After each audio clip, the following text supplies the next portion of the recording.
Our sign language interpreter tonight is Philip Omondi. Let's get you informed.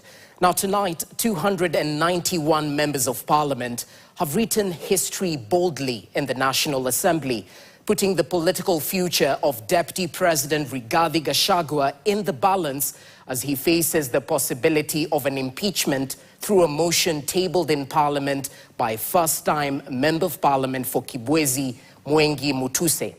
The motion accuses him of gross misconduct and constitutional violations, outlining 11 grounds for his dismissal. The Speaker of the National Assembly, Moses Wetangula, approved the motion in a well-attended session, marking a significant moment in the 13th Parliament.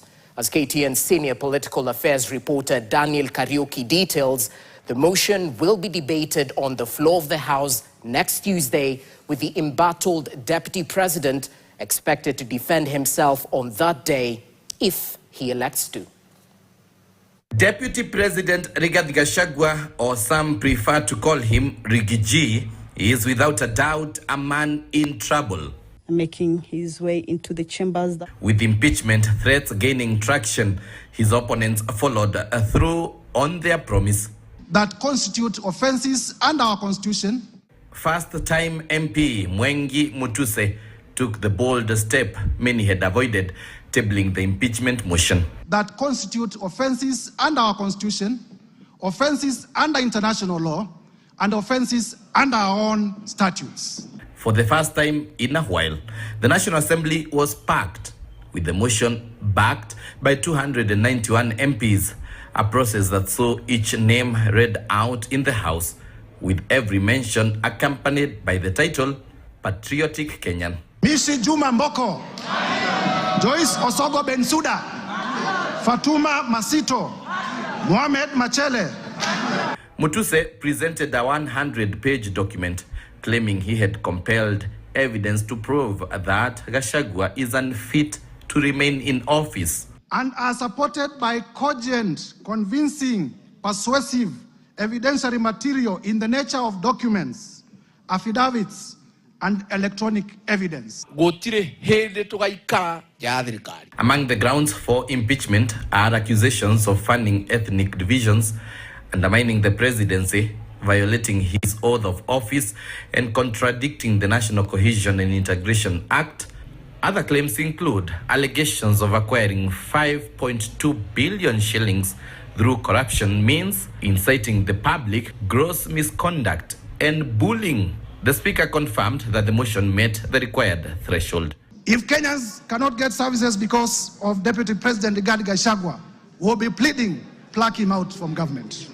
Special motion by the Honorable Ekomas Mwengi Mutuse MP meets the requirements of Articles 145(1) and 151(b) of the Constitution and Standing Order 64. Concerns were raised over the security of MPs supporting the motion. Mr. Speaker, we have just passed the new Inspector General of Police the other day here. As the Inspector General of the country, Mr. Speaker, to guarantee the safety and the security of the 291 members of the... We must also protect the system.